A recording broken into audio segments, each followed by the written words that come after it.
Namo tassa bhagavato arahato samma sambuddhassa.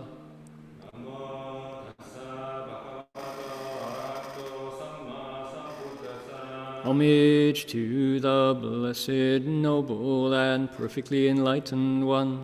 Homage to the blessed, noble, and perfectly enlightened one. Namo saranto sucedoye olahuri sammyao sanputoshe. Namo saranto sucedoye olahuri sammyao sanputoshe. 无上甚深微妙法，百千万劫难遭遇。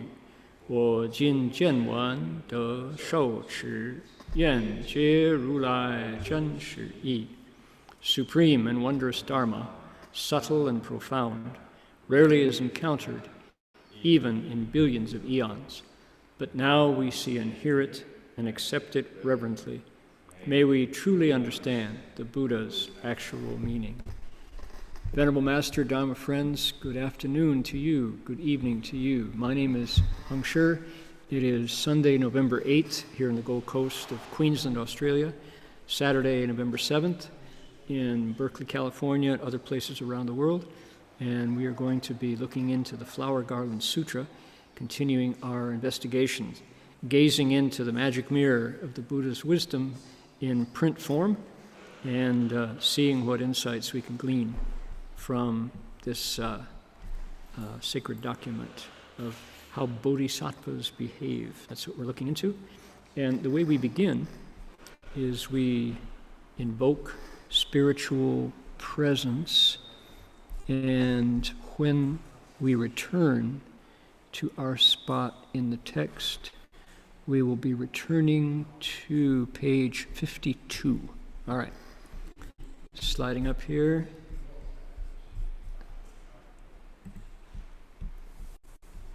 Okay, we're going to chant the Chinese on this page, 南无大方广佛华严经华严海会佛菩萨, the bottom two lines. And what that says is what's above in the top three lines, right?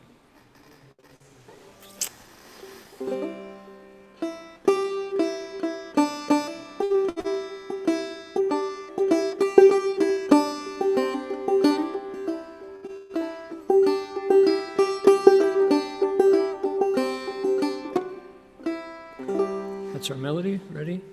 Namo Da Fang Guang Po Wan Hua Yin Hai Hui Go Pu Sa Namo Da Hua Yin Jing Hua Yin Hai Go Pu Sa Namo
Page 52 is where we're heading.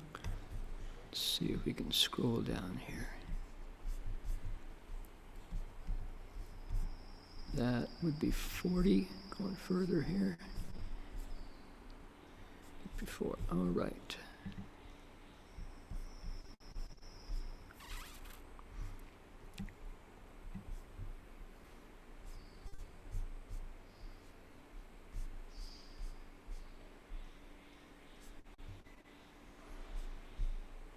Okay. I said 52. We're going to go to page 50, in fact. We're going to start with 20解脱业菩萨拜金刚藏菩萨言佛子金色三昧那个 Okay, here we are. At that time, Moon Liberation Bodhisattva. Okay? That's our first section today. We ready to recite? If you can, follow along with the Chinese characters. Do so. If you prefer the Romanized ABCs, you can use that. If you want to just listen to these sounds come through your ears, through your consciousness, do that. It's kind of fun to hear the Chinese sounds come out of your own mouth. These sounds have been in human consciousness for many thousands of years, and their quarter of the world has had them grooved. Quarter of the world's population has had them grooved in for all that time. And so if we really believe that this is a global village, we are not only one humanity, but one combined, complicated species of living beings, then the language we speak should be a doorway through which we make that a reality. So try it, see what you think. It's kind of fun to hear what those sounds sound like. Okay, here we are. We're going to read those first two lines and then continue on down a little further. Okay, here we go. Ready? 20解脱业菩萨拜金刚藏菩萨言佛子金色三昧甚为稀有有大势力其名何等金刚藏言此三昧名一切佛国土体性又问此三昧境界云何答言佛子若菩萨修此三昧随心所念能于身中现恒河沙世界微尘数佛刹复过此数无量无边 Okay, now those of you who are listening in who don't speak English, likewise, or who are learning your English, like the same is true. Maybe you'd like to imitate my Midwestern English. Here in Australia, my flat nasal Midwestern tones sound pretty unmusical, but up to you. If you want to hear a Midwestern accented English and practice along, please do. See how your sounds of English sound coming out of your mouth. Right? Here we go. At that time, Moon of Liberation Bodhisattva asked Vajra Treasury Bodhisattva, disciple of the Buddha, this Samadhi is extremely rare and has great power. What is it called? Vajra Treasury Bodhisattva replied, the name of this Samadhi is the substance and nature of all Buddha's lands. He asked again, what are the states of this Samadhi like?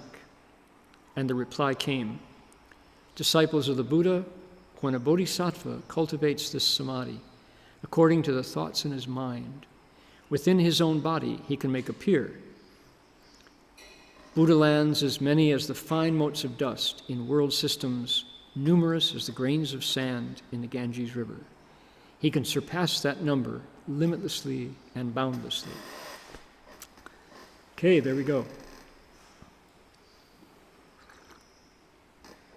Catching everybody up? This is our sutra lectures. Our method here is just keep moving through the text. As they say in Wisconsin, keep 'em moving. And we just keep moving through. And line by line, paragraph by paragraph, page by page, and chapter by chapter. And so because the contents of the text they alternate between descriptions of the cosmos and conversations between bodhisattvas and instructions in cultivation and practice and then just some old good old-fashioned narrative bricks and mortar that holds things together. So often we finish midway through a story, or in order to understand why a list of 10 things is being explained, we have to go back to pick it up, right? So if we can, those of you who know the story, this is kind of repetitive and boring, but for people who are coming fresh, to not know what's happening is not so interesting. It takes longer to get engaged, right? So let me explain.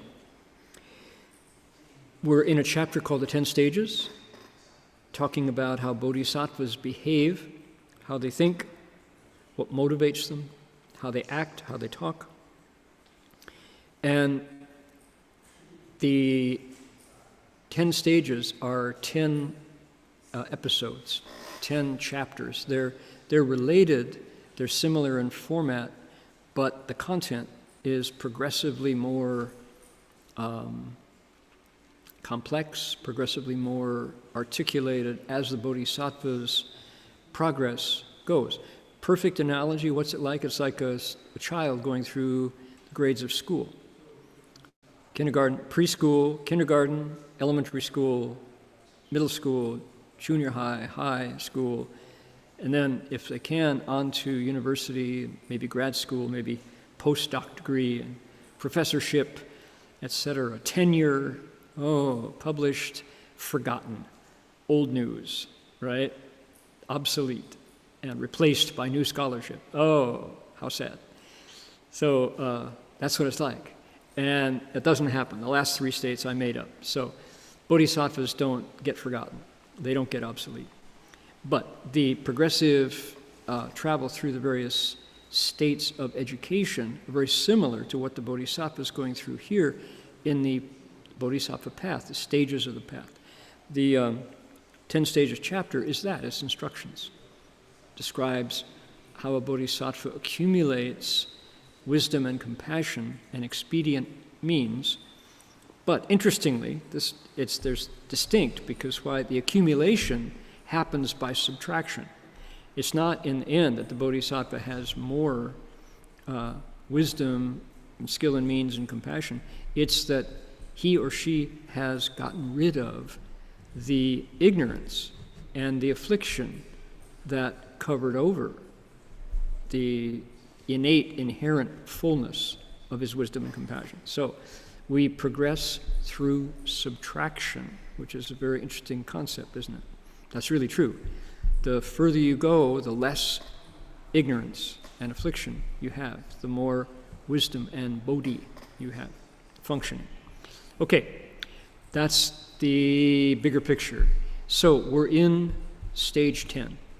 This is the peak of the bodhisattva's progress, and his or her accomplishment now, the amount of wisdom and light that they are radiating with, is very similar to a Buddha's, not much different, only a little bit different. And the format of each of the grounds is similar, how the information arrives, but here we are pretty much at the end of the prose part. In the next couple of weeks, we're going to launch into the verse portion of each of the grounds, 10th ground here. And the same information comes in verse form. It meters, bum, ba bum, ba bum, dum, usually there's 7, bum, ba bum, ba bum, ba bum, 1, 2, 3, 4, 5, 6, 7, right? Sometimes 5, bum, bum, ba bum, bum, bum, bum, bum, bum, bum, bum, bum, like that. That would be 4, bum, bum, bum, bum, bum. So sometimes 5, sometimes 7. And we're right before that part. What is going on specifically in stage number 10 is called the stage of the Dharma cloud, the cloud of Dharma. And what's being talked about here is the Bodhisattva's memory. And I got to say it, digress briefly. Even though we're talking about a exemplar, right? This is a prototype, example bodhisattva, kind of a superhero model who appears.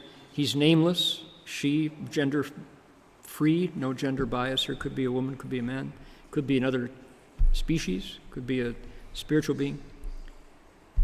This individual is a template. He is a placeholder so that we can project ourselves into the shoes of this bodhisattva. And we can visualize ourselves walking the same path, meeting the same challenges, taking the same tests, accomplishing the same, overcoming the same barriers, and realizing the same states, right? So this is a textbook of the transformations that happen in a human mind. Okay, that's the point I want to make. This is not some theoretical, long ago and far away, nor is it some unicorn-like fantasy, science fiction, or the like. This is a laboratory description of what happens to a human body, mind, and spirit when we put ourselves into the formation of the Buddhist teaching called the Dharma. Think of the Dharma like molds, right? Like cookie cutters, right? You start out with cookie dough, and some people never get past the cookie dough. They just eat the cookie dough, even turn it into ice cream. But let's say you don't eat it all up. There's still some cookie dough. And you roll out, you take a cookie cutter, a mold, and stamp it down. And out comes the five-pointed star for a Christmas cookie. Out comes the snowman. Out comes the Christmas tree, right? Those are the shapes that the mold gives the dough. Then you bake them and you got lovely cookies to give away and to enjoy. So the Buddha Dharma is a mold like a cookie cutter. You put yourself into the mold of the awakened arhat, the sage. Where you're deficient, you increase it a bit. Where you're excessive, you reduce it a bit. You fit the mold, you go through the smelting that the bodhisattva goes through, or the arhat goes through, and out comes the sage, right? You put the mold of the Pratyeka Buddha, the solitary Buddha, and out comes the solitary Buddha. You add the mold of the bodhisattva, stamp it out on this protoplasm of the healthy human being, and out comes a bodhisattva, likewise a Buddha. So this is the theory of cultivation, right? So that's my aside. That was my digression that I wanted to make, that this is not talking about some ethereal being somewhere back in India 2,500 years ago. It's talking about me and you and your brother and sister today. Whoever picks up the Buddha Dharma and applies it to their life can result in these states. This is an instruction book. It's a manual of what is possible when people cultivate the way. Okay, testimonial over. Ready. We have now come to today's text. What has just happened? The expository, the description of what a 10th stage bodhisattva, the Dharma cloud bodhisattva can do has happened. The audience, the assembly here, heard it and went, no way, essentially. They said, whoa, come on. If bodhisattva can do all that, what is a Buddha? Sounds like a Buddha. So the questioner of the two dialogue partners, his name is Muna Liberation Bodhisattva, asked the expositor, the speaker, whose name is Dharma Treasure, he said, people are doubting this. They got a question now. Could you explain? Could you answer their question? Could you show them what the Samadhi that you just entered is like? And let's see. No, I'm ahead of myself. Could you show them to answer their question? What is the Bodhisattva like? How is he different from a Buddha? Vajratresri Bodhisattva got a mischievous glint in his eye and entered Samadhi. And incredible stuff happened. The audience saw themselves transported into the body of Vajradhara Bodhisattva, and there they saw all of the events, all of the characteristics, those are the words, ge ge xiang, all of the what do they call it? Attributes of worlds in number like motes of dust in infinite universes appeared to them, to their eyes, all at once, happening simultaneously, and none of them collided with each other. It was like seeing a 360-degree video screen.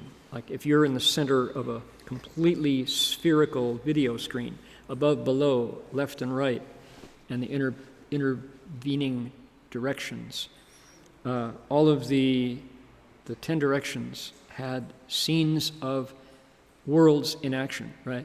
And they were all playing before their eyes. And then, at that point, the last thing we met last week was Vajradhara Bodhisattva put everything back in its original place. Back, it's like, over, what do you think of that? Everybody in the assembly gained something unprecedented. They thought, wow, that was special and rare. And they were silent, and they stared up at Vajradhara Bodhisattva. It's like, whoa. Okay. Muna Liberation Bodhisattva today spoke on their behalf and said, disciple of the Buddha, this samadhi is extremely rare. It has great power. What is it called?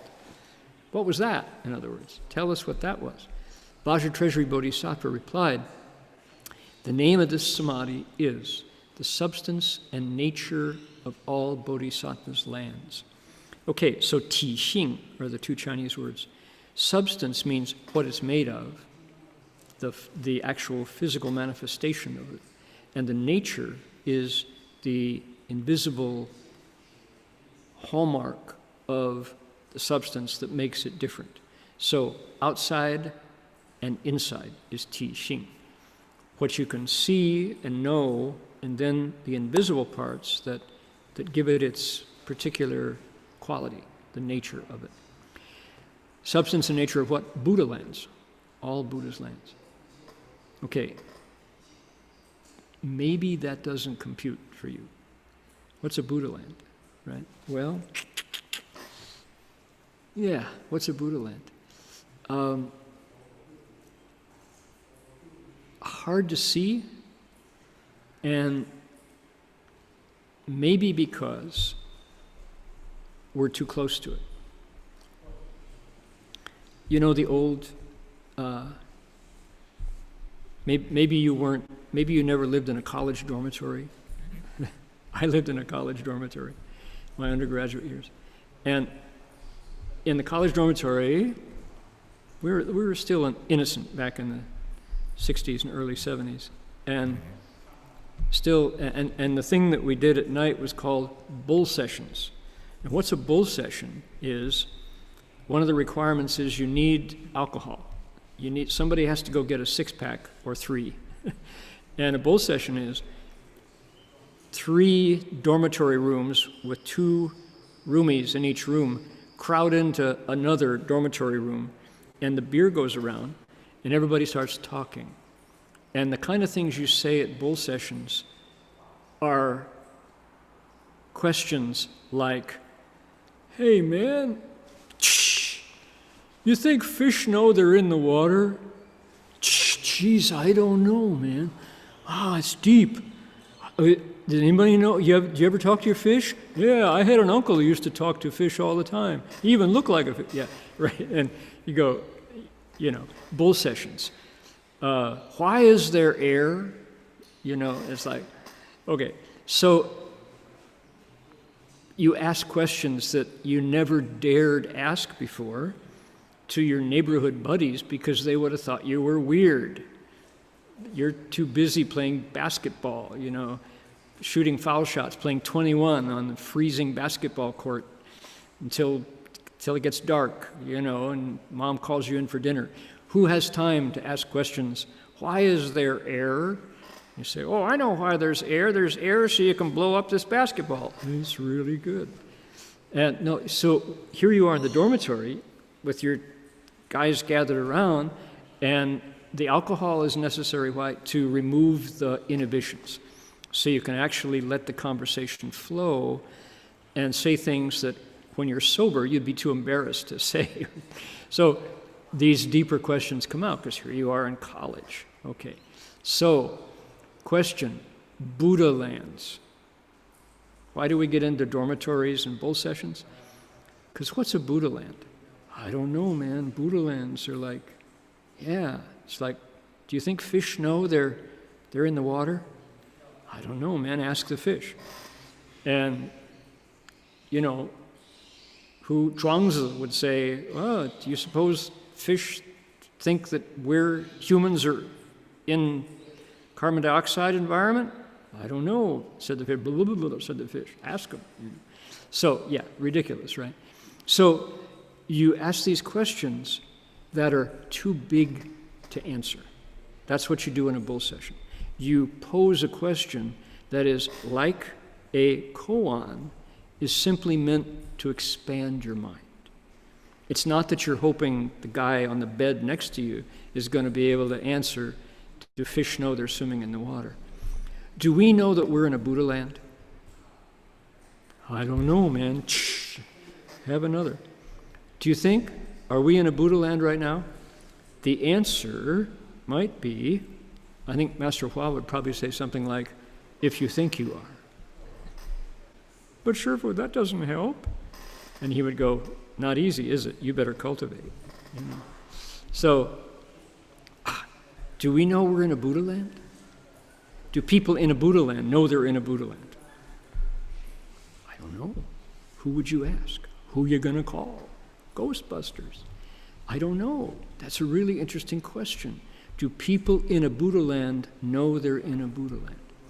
Okay, so when you say Buddha land, I think, suddenly, because I've said it enough times, you have to kind of process it and think,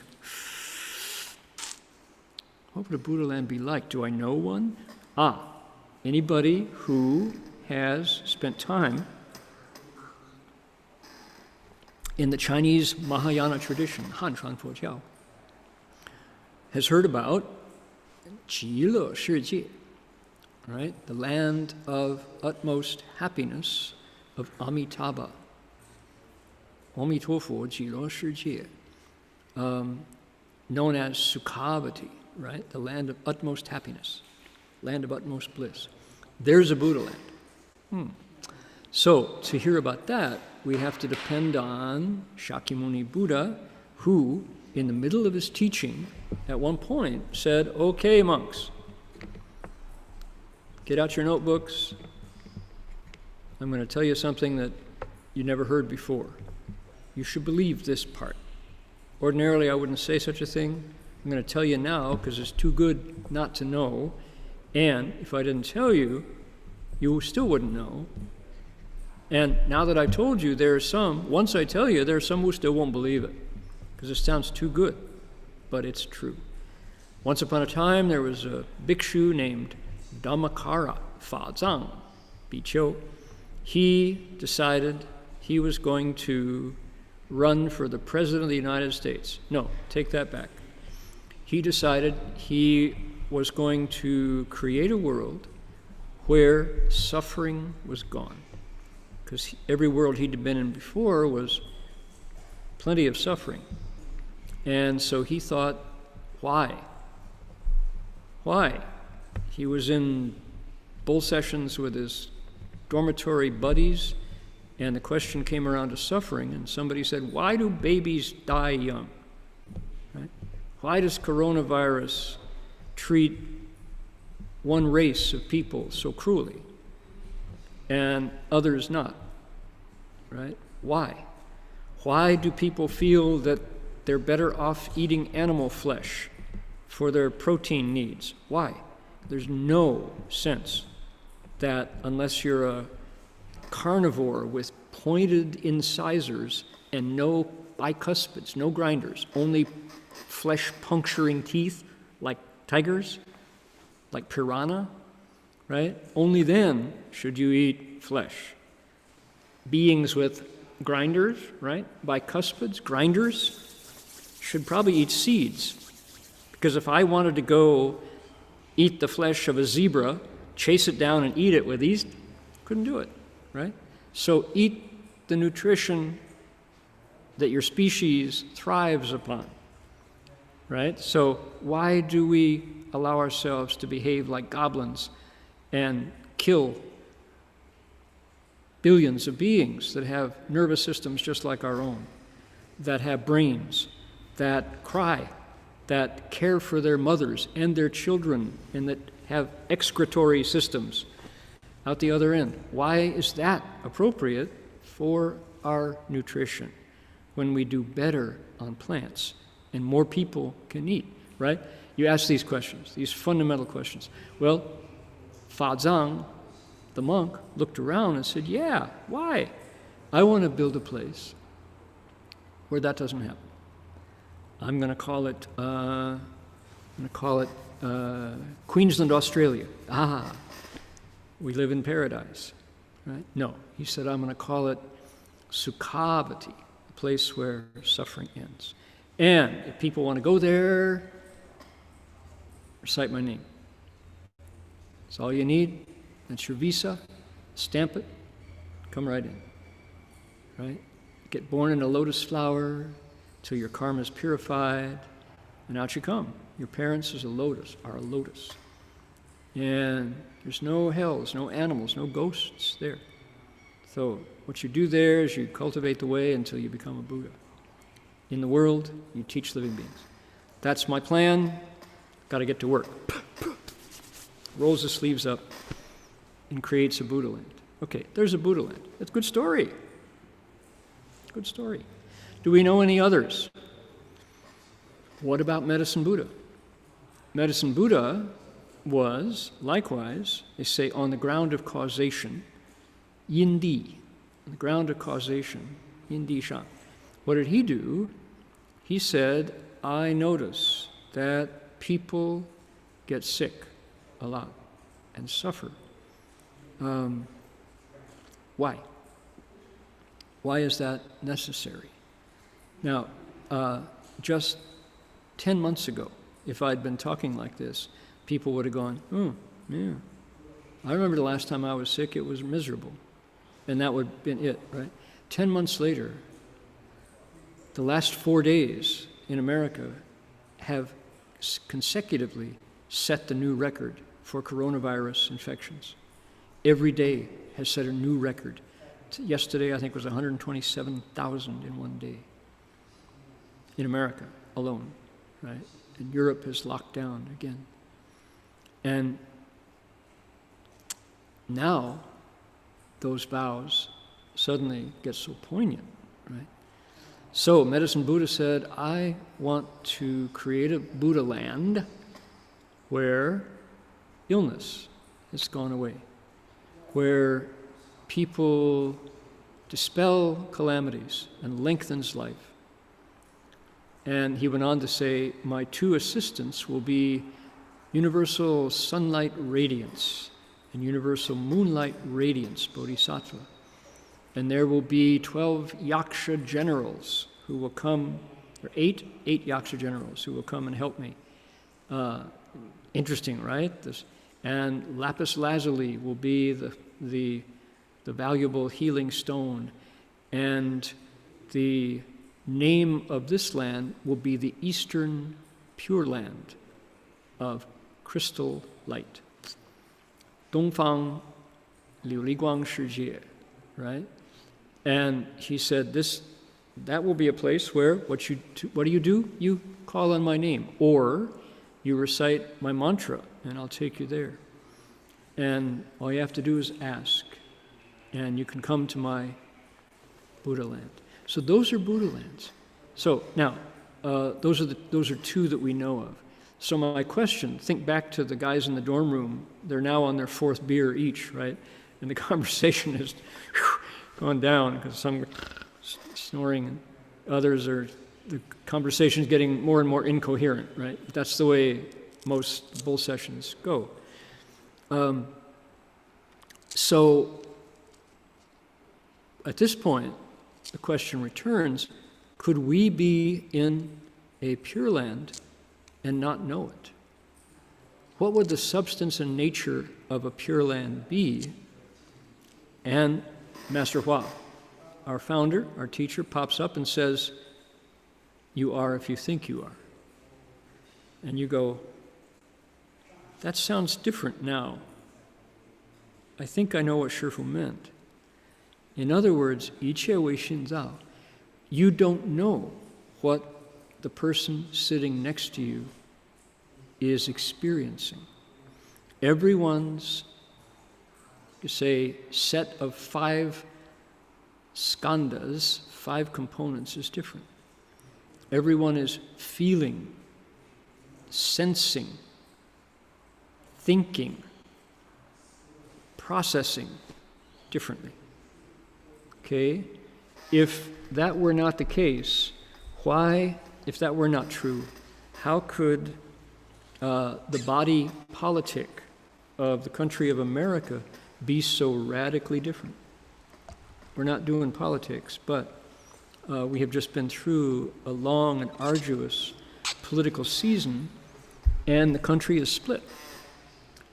So even within families, siblings can have very, very different ideas about the soul of the nation, right? So one half of the country just won the battle for the soul of the nation. And I think the reality, as hard as it is to accept, the reality of the other half of the nation must be very bitter, thinking that the soul of the nation that the other half is describing is an insult, is not real somehow. And the two sides mutually do not understand each other. So that's true, right? And how strange it is. How could somebody who grew up in the same dinner table that you grew up at see the world so differently? Well, what's a Buddha land? The name of this Samadhi is the substance and nature of all Buddha's lands. So my question is, what could that be? Okay, the question of the assembly was, he asked again, what are the states of this Samadhi like? So, what's it like in that substance and nature of Buddha land's Samadhi? Okay, so we kind of got to where this question might make more sense now. Okay, and the reply came. Oh boy, here's the answer. Disciples of the Buddha, when a Bodhisattva cultivates this Samadhi, according to the thoughts in his mind, within his own body, he can make appear Buddha lands, as many as the fine motes of dust in world systems, numerous as the grains of sand in the Ganges River. He can surpass that number limitlessly and boundlessly. All right, I'm looking out our big sliding door of our beautiful Buddha Hall here at the Gold Coast Dharma Realm. And over in the tree limb, there's a very chubby kookaburra, beautiful bird sitting on the tree limb there. And he's been sitting and watching since we began this lecture. So we're sharing his Buddha land. He has feathers and is a really good flyer. And he's got also much better vision than I have. We have a local wildlife park called Currumbin Wildlife Sanctuary. One of their exhibits has it's a little portion of the exhibit that's given for children. And they talk about the vision of an eagle. And there's some beautiful eagles, huge, huge, huge birds in Australia. And the exhibit shows how a bird with his convex eyes can magnify, is it 50 times what, 100 times what our eyes see. And then they show I think they use a kookaburra. And the kookaburra has much less visual acuity as an eagle does, but still way better than humans. And they illustrate it with, we're sitting in the same place, but how big a mouse looks like down in the ground. And to the ego, who takes, mice as its food, their vision magnifies the mouse huge. And so from a very far distance away, he can grab the mouse on the ground. The kookaburra, who likes to eat little lizards called skinks, right? The kookaburra's eyes can make a skink appear 10 times larger than our eyes. We see this little tiny, maybe don't even notice it. The kookaburra is seeing the skink and has got it all calculated how he can grab him in a single grab. And the eagle is looking at something a little bigger but magnifying it huge, right? So we're sharing the same world, but our reality is different, okay? So when a bodhisattva cultivates this samadhi, according to the thoughts in his mind, within his own body, he can make appear Buddha lands, as many as the fine motes of dust. So he can make Buddha lands appear in his own body, as many as, and this is an Avatamsaka number, right? How many? How many fine motes of dust in world systems as numerous as the grains of sand on the Ganges River are there? A lot. And he can surpass that number limitlessly and boundlessly in his own body. It's like, okay, just like Vajratreasury Bodhisattva did, the answer is anybody can do that who enters this samadhi. That's the state of the samadhi. All right, so why would you want to do that? 为什么？何必呢? Right? That nothing else to do? Might as well cultivate. So, why would somebody want to do that? Well, one good answer would be because this bodhisattva is now a 10th stage bodhisattva. What has he been doing on stage 1 to 9? You could say he's been eradicating the ego, bit by bit. He's been transforming the self. He's been getting rid of selfishness, step by step, bit by bit. What's different in the Buddha from the prince who began, right? The prince woke up a certain bit, jumped over the palace wall, 6 years later became the Buddha, right? What was different? You could say, you wouldn't be wrong, that he got rid of the ego. He really trounced himself. The me and the mine was very different when he was done than it was before he started. And we do that every time we say no to temptation, right? So I really, really liked what our man Van Jones today said. I believe Van is a native of Oakland. Lives the next town over from me when I'm in Berkeley. Van worked in the Obama White House, and he's now he's a man of principle, and he's now a commentator on CNN. And he got the news of the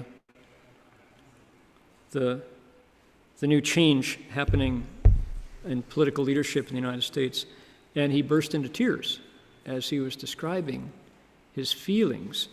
And what he said was, he said, it's a good day for being a parent today. He said, because character matters. He says, it's a good day for being a dad today, because when I try to tell my sons that doing things the cheap way and getting away with it, that comes back to you. He says, character matters. Being a good man matters. He said, it's easier to tell kids today that that's true. Telling the truth matters. Being a good person matters for the country, he said. And there you go, right?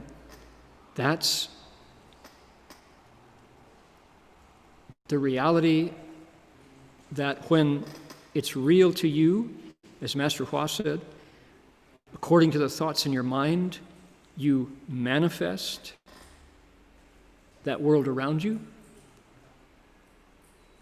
It makes sense. So Van Jones has boys in his home, and it's much harder to raise them to be good people according to his standards when outside they see people for whom character doesn't matter. It's not important to be a good man. What's important is getting away with stuff and taking the easy route, right? When your sons see that outside, they don't have to listen to dad. Dad's just spouting off. Most powerful people, get over on you, get away with it. So, another thing I heard today that really inspired me was when our new president said, "I want you all to meet my wife. She's an educator." She said, "Anybody here who is an educator, you've got one in the White House now." Dr. Jill Biden is a lifelong teacher, and of course we at the Dharma Buddhist Association are also educators. Dharma Buddhist University, and Master Hua himself was a classroom teacher, and pretty much everybody at the Berkeley Buddhist Monastery teaches one way or the other. So when I heard that, I was like, oh my goodness, oh, that's great. How nice, because teachers have not been honored, have not been spotlit, not been put in the center. And to have a PhD, teacher of teachers, Dr. Jill Biden, with us, leading us now, will be a great relief. So, Van Jones saying character matters means, in his mind it does, now he's got help outside to, according to the thoughts in his own mind, make that Buddha land appear, right?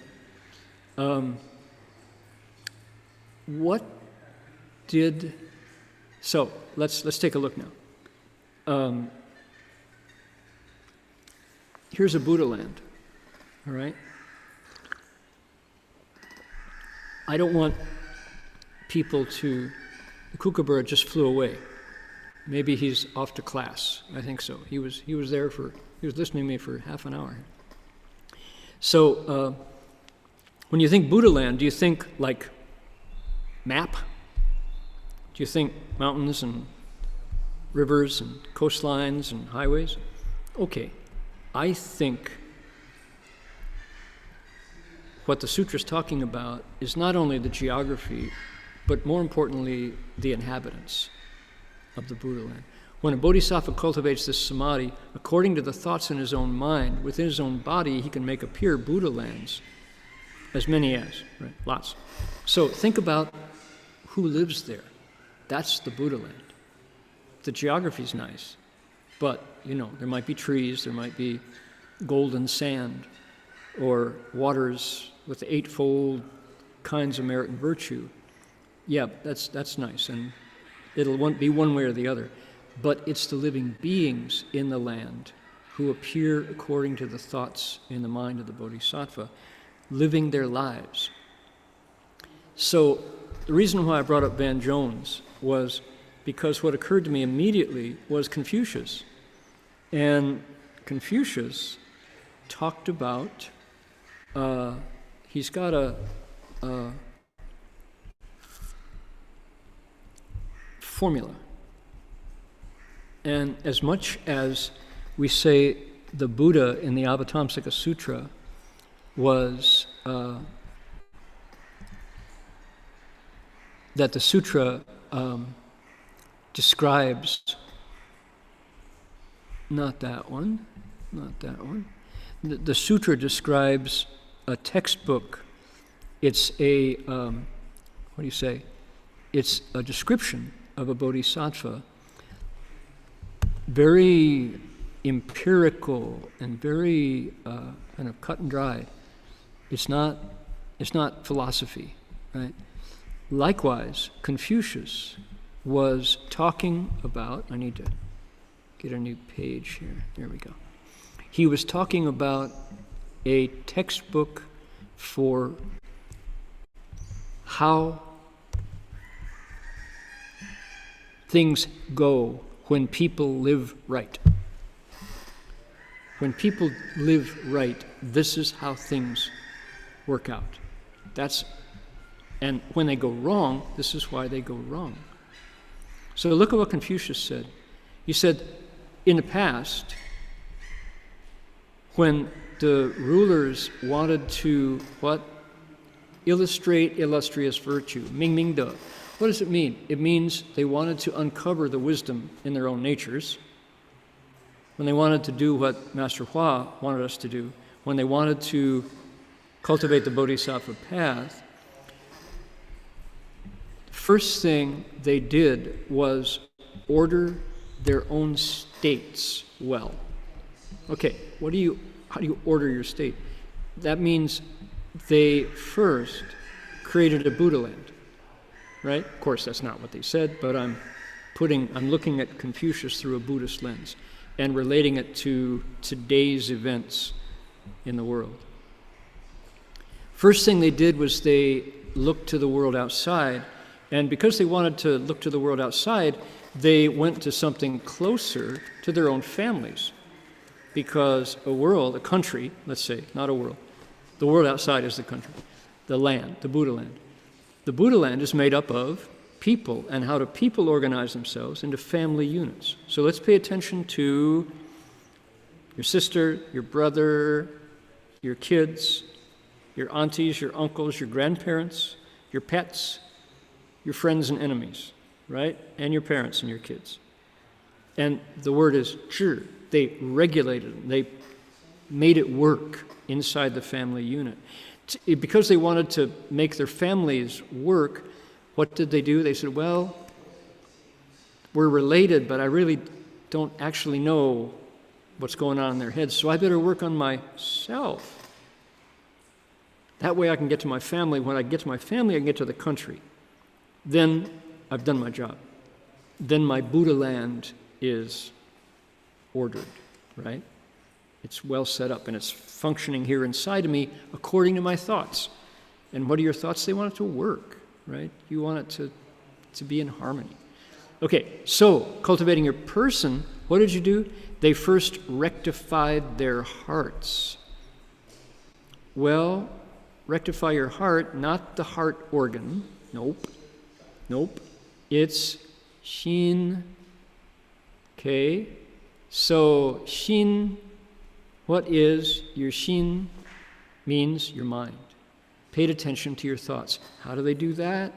Mindfulness. Indeed. Right? Listen to what's rising and falling. It's not the case that it doesn't rise, your thoughts don't rise and fall. It's that I haven't given myself the time to listen, or I turn a deaf ear to my conscience. Okay, that's where I see Van Jones in tears, because as of today, actually 72 days after today, he's going to get some outside help to reinforce what he wants to teach his sons. Rectify your hearts. Okay, if you want to rectify your mind, what do? You want to be sincere, cheng qi yi. How do you make your thoughts sincere? You cultivate them. You compare them to standards around you, like sages. You look for a teacher. What did the ancients say? Was there a right way and a wrong way? Yes, there was. Right there, the cheng qi yi part, sincere in your thoughts, has to do with what? Has to do with right and wrong. And again, Van Jones weeping on television because he couldn't control his emotions was because right and wrong got put back into the moral universe today. And what a relief, right? Now, to be sincere, you have to extend to the utmost your knowledge. So in other words, you have to apply those 规矩, right? Or you could say the 道理, the rules. Apply the principles that you hear from wise people of the past to your own thoughts. And such extension of knowledge lies in the investigation of things. Now this is this technical language here. Investigation of things, Master Hua says, not a good, that's misleading. What does it mean? It means stopping selfish desire. Recognizing it, not going with it. How do you extend to the utmost your knowledge?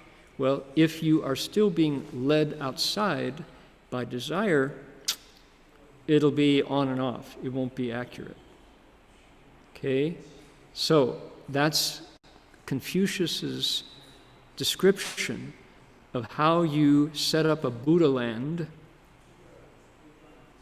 to the taking it down to something you can actually control, which is the thoughts in your mind, your motive. When he applies his principle, look at it. I said this is a textbook. It is. Look, he says, 格物, right? Catch your desires. Stop them. Compost your desire. Don't move. Then your knowledge will be complete. You'll be able to connect what arose in your mind with principle from the ancients. When your knowledge is complete, your thoughts are sincere. At that point, you know right from wrong. Your thoughts sincere, your hearts are set straight. You are living freely according to nature, you could say, or the Tao, right? You're living according to the Tao. Once you're living according to the Tao, your person is cultivated. Xiushan, right? You cultivate your person. And you're not greedy at that point. You're not angry at that point. You don't do deluded things at that point. Everything you do succeeds because it's in accord with principle. Once your person is cultivated, everybody in your family knows when you say it, you mean it. Right? How frustrating to be Van Jones and saying to his sons, I don't want you to go running around with that crowd. And they say, oh yeah, it looks just, we see it everywhere. You know, you're just a loser. We don't have to be a loser. We're going to win. He gets no help from the world outside, right? Well, now, Van Jones says it. I'm putting words in Van's, he's a real father with real kids, so I can't speak for him. But as a frustrated dad, right? So the father now, because everything he does is in accord with the Tao, when he says something, the family goes, because I see it in your behavior, I will believe it when you say it. You practice what you preach. I would be stupid and foolish to not imitate you. I will follow your lead because you have that light of charisma and virtue. And so when the family is regulated that way, then the state is well governed. The state being well governed, made up of all these happy families where everyone's following the way, the whole kingdom, the country, is tranquil and happy. So from Tianzi all the way down to Renmin, right, from the Son of Heaven all the way down to ordinary folks, cultivating the person, xiu shen wei ban, cultivating the person is foremost, is what we're about. And okay, I think when you really look at Master Hua's teaching, here we go, S Confucius, there we go. When you look at what Master Hua taught, he he said, cultivation is certainly for the purpose of making Buddhas, but what do you want to be a Buddha for? It's for saving the world, he would say. And you could see in Master Hua this real reformer fire. He wanted to make a better world. And the Buddha Dharma was practical. It wasn't for philosophy. It wasn't to be worshipped. It wasn't for authority or influence, right?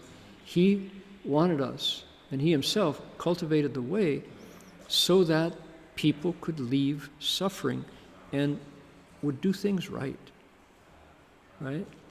So, yeah, it's just, and he would, so by day, that city of 10,000 Buddhas, Master Hua would lecture on Confucius to us. And then at night, he would explain the Avatamsaka. And he would look and see who was there in the morning so he could use the examples that he taught in the morning to illustrate the sutra at night and vice versa. So I just, character matters, said Van Jones. Right? True.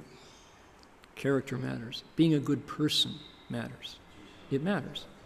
And when we ignore that and go pursuing profit, right? You see the difference between a xiaoren, a petty person, and a zhengren junzi, a superior person, right?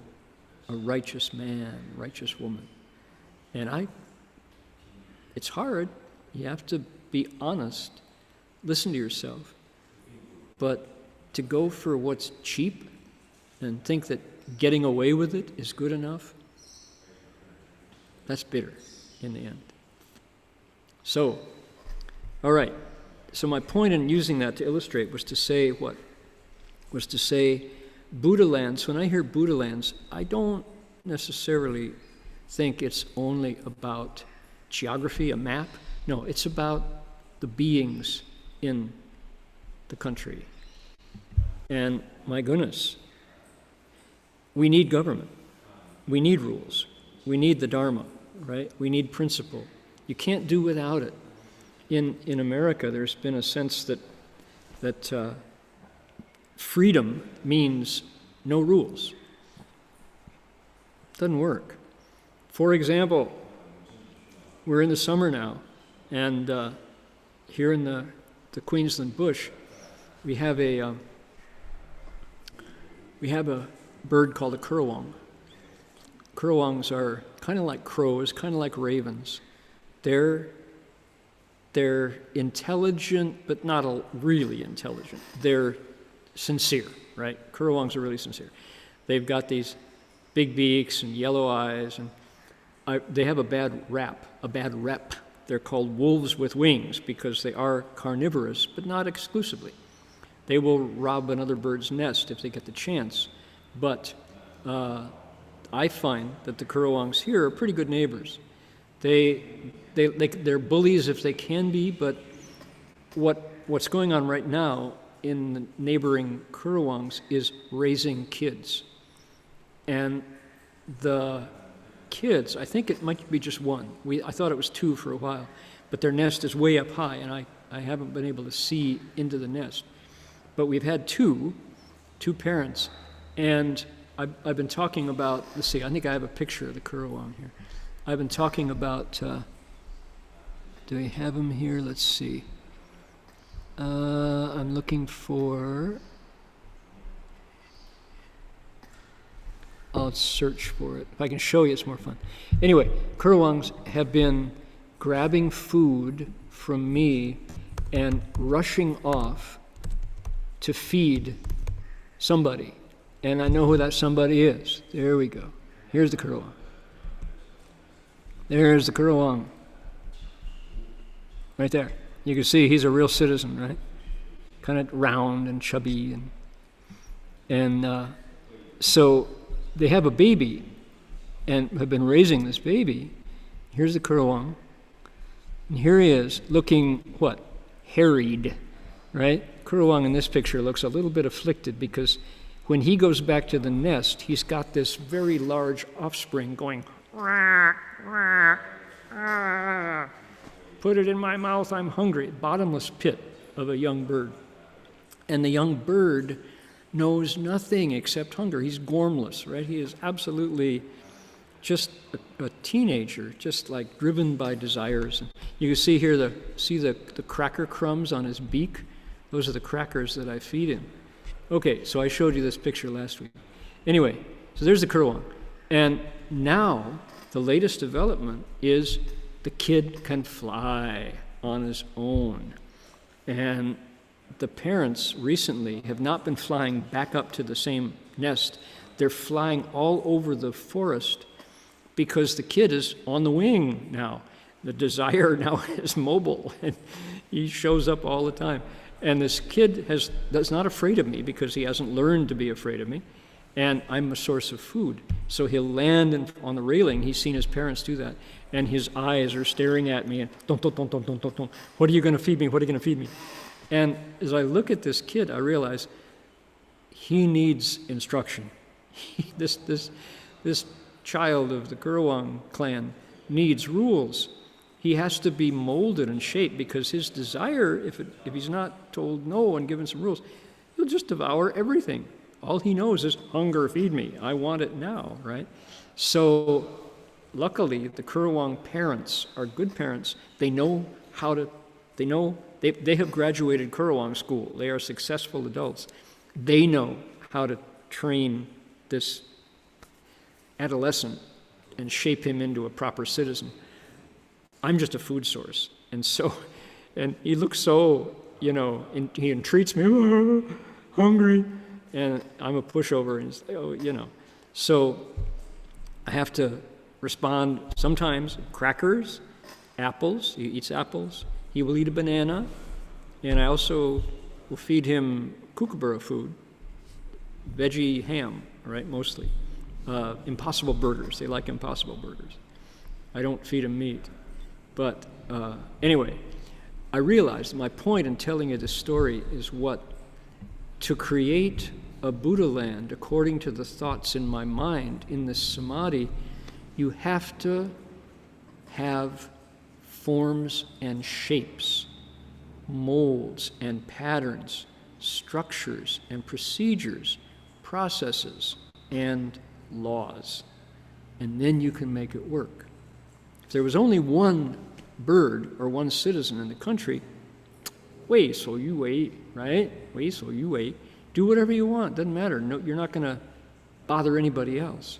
But as soon as you have 2 or 3 or 4 or 5 or 100 or 1,000 other citizens in the country, everybody pursuing your own desires is going to destroy the country.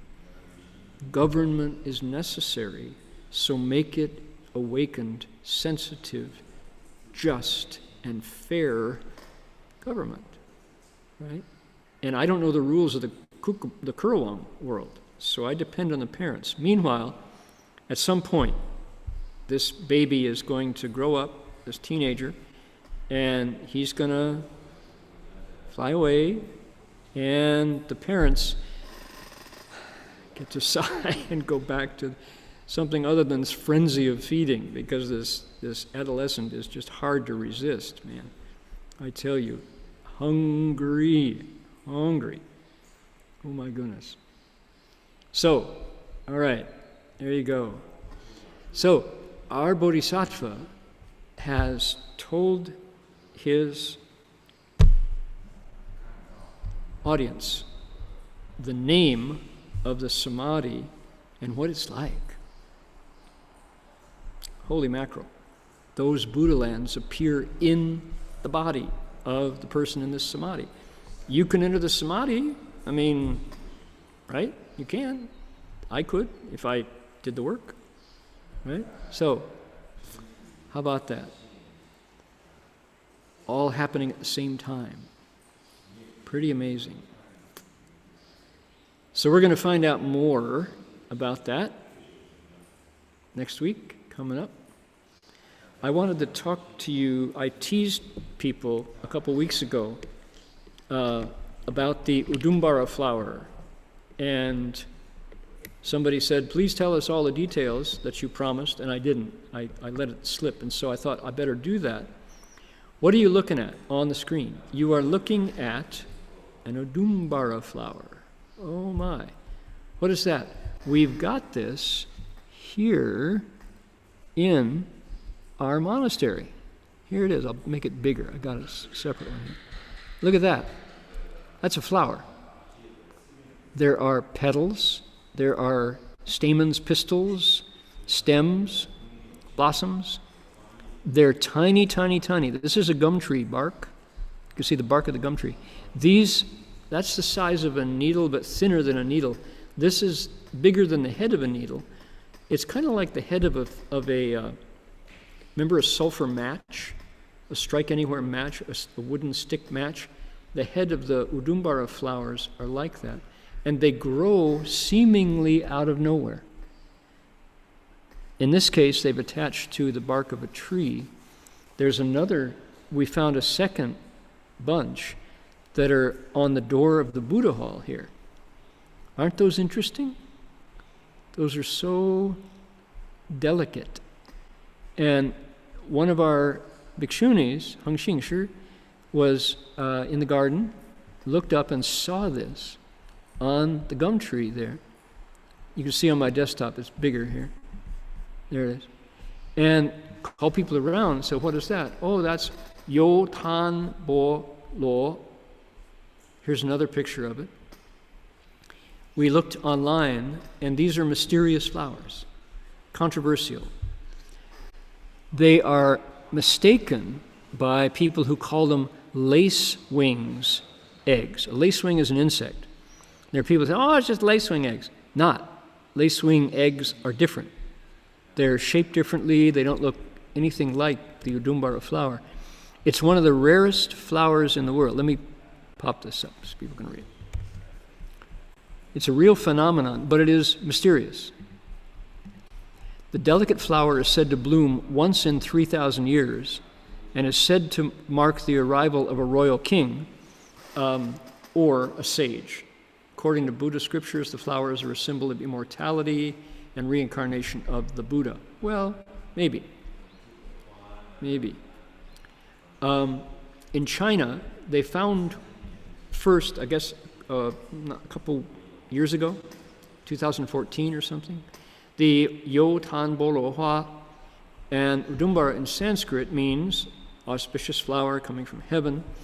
They're supposed to exude the scent of sandalwood, and I didn't smell any sandalwood, but it's outside. Maybe if we'd taken it inside, we might have. They were seen on the head of a Buddha statue at Chogyesa in Seoul, Buddhist temple. 2010, a Buddhist nun saw them, and the scent was what told her they were not insect eggs. So, the mysterious belongings of nature never fail to surprise us. Is it really an indication of the Buddha's coming back? It's definitely special, right? So, there are mentions of the Udumbara flower in the Lotus Sutra, Sanskrit literature. One of the Buddhas is said to have gotten enlightened under an Udumbara tree, not the Ficus religiosa, not that the Bodhi tree changed its species as the Udumbara tree. So, throughout Buddhist literature and Sanskrit literature from the Hindu tradition, Udumbara blossoms and flowers and such have been found periodically. Okay, just to say, mysterious, right? There it is. Saw it right here. Making no claims, right? Can't fill in any details, except, here's another thing. In Chinese language, there is an idiom, a chengyu, right? A saying, 昙花一现, 昙花一现. 有昙般若 is the 昙花, same word, Udumbara, and it's applied to not this particular flower, mysterious flower, but to the night blooming Sirius, also known as Queen of the Night. This guy. There's another mysterious flower. Looks like that. Anybody seen those? Also, given the same name, confusingly, Tanhua, starts out looking like that. When you see this, if you've got one, a night blooming, it's also called a cactus rose? No. It's got another common name. The Udumbara flower. The Tanhua, it starts like this. When you see it like this, you know that's when you get on the phone, call your relatives, call your friends, call the press, get a photographer, because that night, within 24 hours, this individual is going to wind up looking like that. At night, just about sunset. It looks like that. And then at midnight, it's completely wide open, like that, right? And it's fragrant. The next morning, why do you call your uncles and aunts and, the local newspaper, the high school newspaper to come and take a picture and report on it? Because the next morning, it's going to look like that. Done, right? That's the Tanhua the next morning. It blooms at night. Tanhua yi xian. The Udumbara flower blooms but once because it's over in one night, and Tanhua yi xian, the idiom in Chinese, here's another picture of it. The idiom in Chinese has come to mean impermanence, meaning as beautiful as this is, it's over in one night. Tanhua yi xian. So it means rare and special, but it also means don't cling to anything because it's gone, right? As wonderful and spectacular as it is, it's over. So I bring you both the Udumbara flower that looks like this and the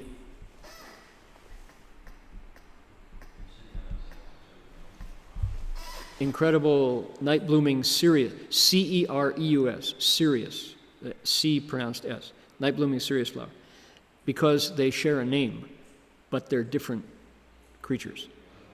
They both appear but rarely. Okay, and the idiom Tanhua yi xian in Chinese means don't get attached because it's not going to hang around. It's lasting. It is impermanent, fleeting, and transient. It's moving on.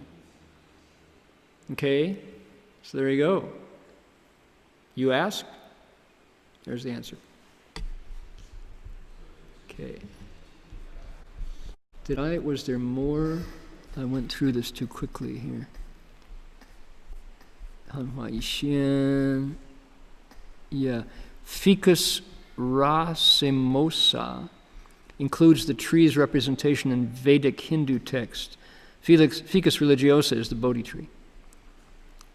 The Japanese pronounce Yotanhua as odonge. Dogen talked about the Udumbara tree in the Shobogenzo. He talks about the Lotus Sutra on Vulture Peak. Symbol of the mind-to-mind transmission, maybe. And it's used to refer to the eggs of the lacewing insect. Nah. Different. All right. There we go. By golly.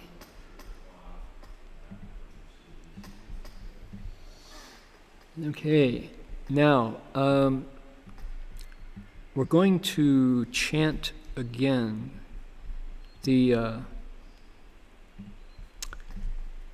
Medicine Buddha mantra as our transference. But before we do, I wanted to announce that in the next 2 weeks, with the help of many, many Dharma friends, hands and eyes, we're going to release an album of Buddhist music called Dharma Radio. Dharma Radio. And this is music that was recorded already a year ago. And we've been slow in getting it organized to distribute.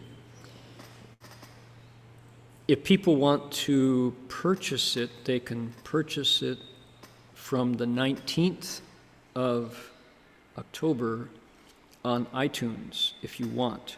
It's also available on Amazon.com, Reverend Hung Sure and Friends. It's also going to be available on all of your favorite streaming services, whatever they might be. And that would be nice. The proceeds are going to go to worthy causes. More importantly than buying this music, however, is our unique method of distribution, which is called Good Karma Music. And I'm just teasing it today. I'm not going to tell you how to do it because it's not set up yet. We're in the process. We're just about ready to do it. We've done the prototype with my first album called Paramita, American Buddhist Folk Songs. This is called Dharma Radio, Buddhist Story into Song, right? What are we doing? If you would like to have a copy of this CD, 13 new songs, I think you'll enjoy them, then we want you to do a good deed. How do you define it? Up to you. Could be helping an old Republican across the street, right? It could be getting out and monitoring elections. Whatever your good deed might be. It could be serving vegetarian ham to an adolescent kookaburra, Kurawang. What is your version of a good deed? Do a good deed. Go to our website, the Dharma Radio website. Tell us what you did. Type it in and click submit. Prove that you're not a robot or a computer, a bot. We will send you the album of your choice, and you can choose from Paramita or Dharma Radio or Stories for Awakening, the Buddhist storytelling CD. And before too long, we're also going to have one called Urban Lotus, another set of songs you haven't heard before. And we will send that to you. You could say free of charge, but you had to do a good deed, right? So we're calling it Good Karma Music. And the fun part is that we get your story. And we, anonymously, without your name attached, we will publish the story. So the good deeds increase. Stories of Van Jones trying to teach his sons and being grateful for models of character, right? How to be a good man. Stories of Confucius trying to give us the formula for how to make the country go well, starting with transforming desire in your heart. Connecting the Buddha land outside with the thoughts inside. That's a good deed, right? So whatever your good deed is, if you do it, tell us what it is, send it in according to our rules of our website. We will send you some new Buddhist folk songs, most of them original. Many of them translations. All of them original, but translations. Some of them, 4 of them are brand new originals. But Master Empty Cloud Wakes Up, 北自普落地向上明利利, that's there. She Carries Me is there. Wish to Repay is there, right? The 6th Patriarch song, Robe and Bowl, is there. Sunita is there. All of the songs that we've been sharing during the lecture are pretty much there. Then, when Urban Lotus is ready, I think you're going to like that one as well. I hope so. So, that's what we got coming up. That's just a teaser. It's not ready yet, but it's coming up. And let's see here. I'm looking for our Medicine Buddha mantra. See if I can find it. Do I have Medicine Buddha? Right there. Got it. Okay, this will be on Urban Lotus. So, Jin Chuan, Jin Wei, Jin Fosher, do you have any announcements for us today? We don't have anything new for the upcoming week. We have our regular Dharma practice Q&A tomorrow at 1 o'clock. And then we have discussion at the monastery of having an Amitabha session right after the Thanksgiving break. So perhaps starting on November 29th, if you'll stay tuned, we'll probably have a 1-week Amitabha recitation session from November 29th to December 5th. Okay, that's it. Sounds good. All right. Thank you for that. Okay, may we all make a wish. Coronavirus cases have not diminished in any part. Actually, I take that back. Melbourne, our beloved second largest city in Australia, down in Victoria, has had 9 days of 0 cases. And that's after the longest shutdown, lockdown of any major city. They paid for it, and the result was 0 cases. That may be ahead for America. We may have to lock down again to get a handle on it. But if the result is, like Melbourne is open now, the borders are open, and people can go out and see the sun again. So, seems like a bad solution. It's the only choice we have at this point. Please make a wish. Dedicate the merit to those who are suffering from this pandemic, or however you would like to dedicate your merit.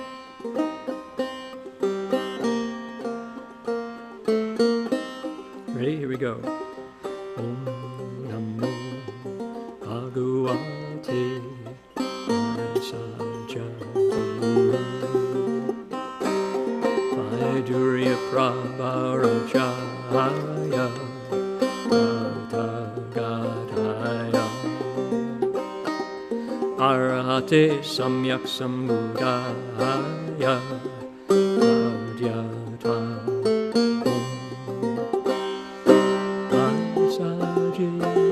Vasaje Vasaja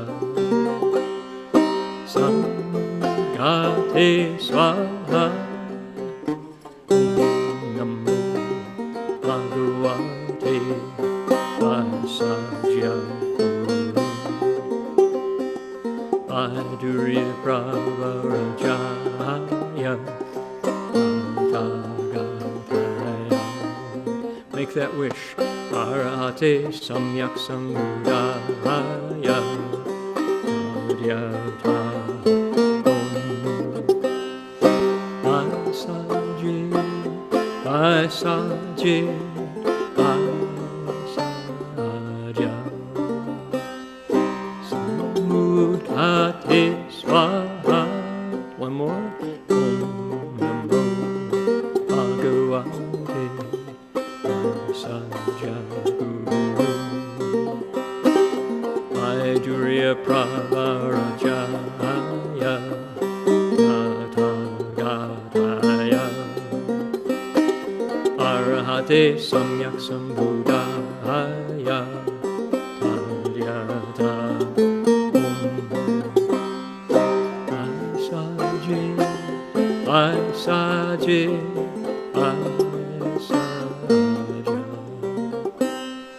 Samudhate Swaha.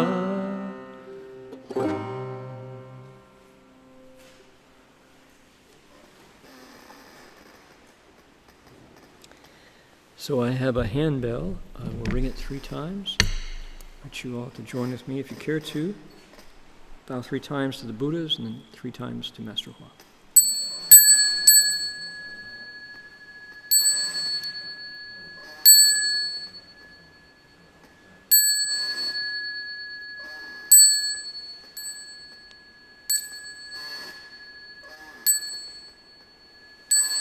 Bow in respect to the Venerable Master.